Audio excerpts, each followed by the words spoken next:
Queridos hijos, en el corazón de Jesús y María Santísima, celebra la Iglesia a la gran Santa Elena, una de las mujeres santas más importantes de la historia del mundo. Hay muchas santas en el cielo, que duda cabe. Está lleno el calendario de santas católicas, pero Santa Elena tuvo una importancia del todo extraordinaria, a causa justamente de que había desposado a Constancio Cloro, uno de los más altos generales del Imperio Romano. En aquel tiempo estaba todavía el imperio en manos de los paganos, la persecución era tremenda y Diocleciano, viendo las cualidades de Constancio Cloro, uno de sus más eminentes generales, le va a solicitar que sea uno de los emperadores. Diocleciano había reestructurado el Imperio Romano, pero la condición era que tenía que abandonar a su mujer, y esta era Santa Elena, para poderse casar con una hermana de Maximiano, otro de los importantes personeros de la época, de tal manera de hacer alianzas familiares y distribuir bien el poder. Y Constancio Cloro dejó a Elena. La había conocido en uno de sus viajes, había quedado prendado de su hermosura, de su encanto, y ciertamente Santa Elena va a sufrir mucho, va a tener un hijo con él, y este hijo se llama Constantino. Y Constantino va a seguir la carrera militar de su padre y va a terminar siendo también un pretendiente al trono imperial, pero con la gran diferencia de que los designios de Dios, teniendo en cuenta seguramente los méritos de su Santa Madre Elena, va a Constantino a ser el hombre de la providencia que se va a convertir al cristianismo y va a suponer un vuelco en la historia de la Iglesia. Había pasado 3 siglos de persecución, 10 terribles persecuciones de parte de los romanos, 5 primeras anteriores de los judíos. Resulta que ahora el que pretende ser emperador va a hacer un pacto, digámoslo así, con Dios. Y Constantino va a hacer poner en los escudos de los soldados que lo seguían a él la cruz de Jesucristo.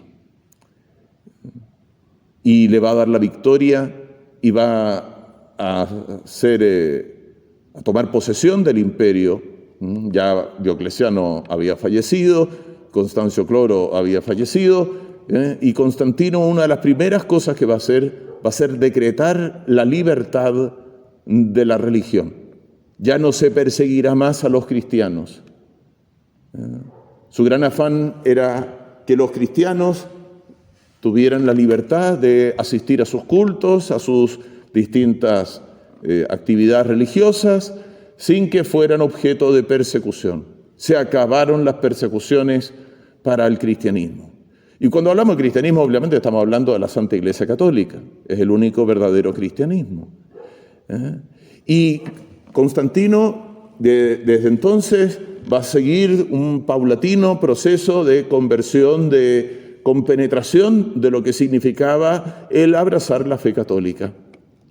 Y si ustedes tienen la dicha un día de ir a la ciudad santa de Roma, en la Basílica del Papa, la Basílica de San Juan Lateranense, en lo que se llama el Bautisterio, que es como una especie de capilla aparte, van a ver las pinturas con la representación de la conversión de Constantino, de la gran batalla del Puente Milvio, donde obtiene la victoria, y también del bautismo de Constantino por el Papa San Silvestre I.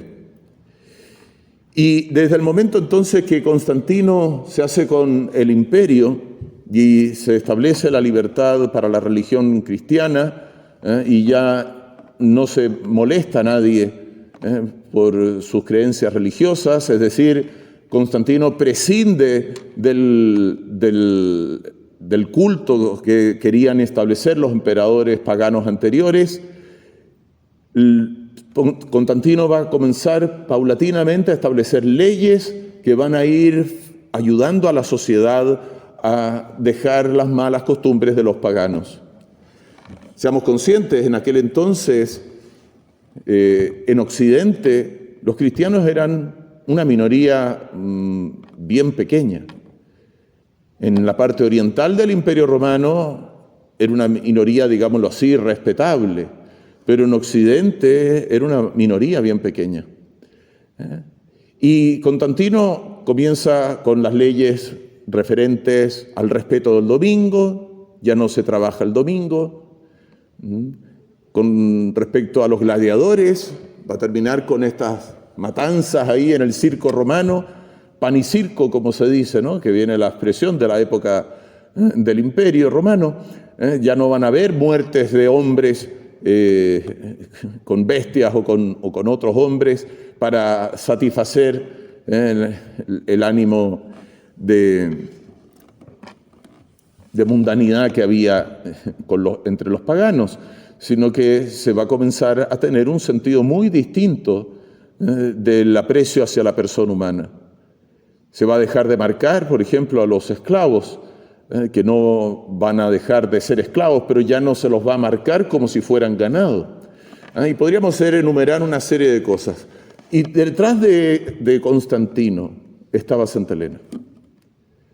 Como dice el adagio que ya es famoso y tiene muchos siglos, detrás de cada gran hombre siempre hay una gran mujer. Hay que buscarla. ¿Quién será la gran mujer que hay detrás de este gran hombre?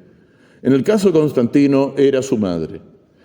En otros casos ha sido la esposa o ha sido una hija, pero en el caso de Constantino era su madre. Y a Santa Elena se le va a dar el título de Augusta, es decir, el personaje más relevante que podía haber en el imperio, ella, y va a cumplir su rol, va a hacer admiración de la gente por su preocupación en atender a los más necesitados y va a procurar reconciliar los corazones con los enfrentamientos que habían de todo orden, con ese espíritu que había propio de los paganos de pelear por pelear, de buscar vanamente el poder y las riquezas. Y Santa Elena también va a ser especialmente relevante a causa de que va a organizar una peregrinación a Tierra Santa y se va a proponer ella buscar y encontrar, si es posible, las reliquias más relevantes que quedaban o que estaban escondidas o no se sabía dónde estaban y que comenzó a hacer averiguaciones para buscarlas.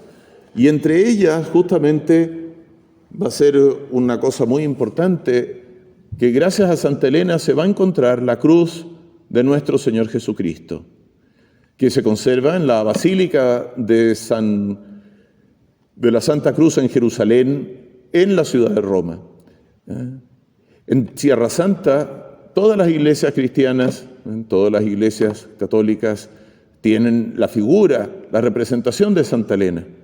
Pero en Roma también está muy presente ella. Y Santa Elena va a significar entonces, con la conversión de su hijo, con la cristianización del imperio, que todavía no se va a proclamar propiamente imperio católico, va a esperar a Teodosio el Grande, pero ya con Constantino vamos a tener el primer gran modelo de gobernante cristiano que va a cumplir un rol fundamental de ahora en más. San Agustín así lo va a nombrar en La Ciudad de Dios, el gran libro que él escribió. Gobernantes cristianos. Y al primero que se lo nombra, Constantino.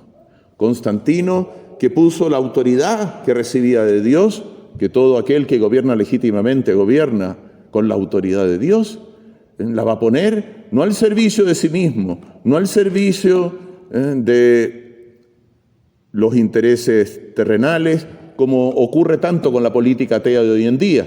Adquieren el poder para robar, para robarle a la gente, para robarle al pueblo, para robarle a medio mundo. Ya son cosas que están consignadas en los libros de historia en muchas situaciones.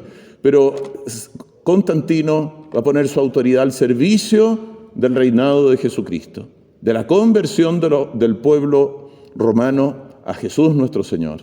No forzando a la gente, a nadie se le obtiene la fe poniéndole una espada en el cuello, sino facilitando las buenas costumbres, facilitando y apoyando las iniciativas apostólicas, evitando y castigando la maldad, y así se va a crear otro aire en Roma que va a facilitar la cristianización del imperio. Santa Elena es verdaderamente una de las mujeres más grandes de la historia de la Iglesia. Y es por eso que no hay que extrañarse que en el pueblo cristiano con tanta frecuencia se la haya invocado de manera muy sencilla, muy popular y con muy buenos resultados, claro está. Cada vez que se pierden las cosas, se invoca a Santa Elena. Algunos invocan a San Antonio de Padua, los santos no pelean entre sí, obviamente, pero Santa Elena se le invoca. ¿Por qué? Porque, miren, se encontró la Santa Cruz, por solo nombrar la reliquia más relevante que ella, gracias a ella, se tiene en Roma. Bueno, ¿qué cosa no se puede encontrar? Y Santa Elena, entonces, como madre cristiana, como ejemplo de princesa, en este caso de emperatriz, ojalá que sea motivo de inspiración para todas las mujeres que asisten a los gobernantes en los distintos pueblos, para que sean un motivo de inspiración, de elevación de la política al servicio del bien común, al servicio del reinado social de Jesucristo. Entonces, pidámosle esta gracia a Santa Elena. Y pidámosle también por todas aquellas mujeres que han sido abandonadas injustamente por sus maridos, por todas aquellas que han padecido todo tipo de malos tratos, fruto de la falta de espíritu cristiano. A Santa Elena nos encomendamos y le pedimos tener gobernantes cristianos que los necesitamos mucho. Ave María Purísima.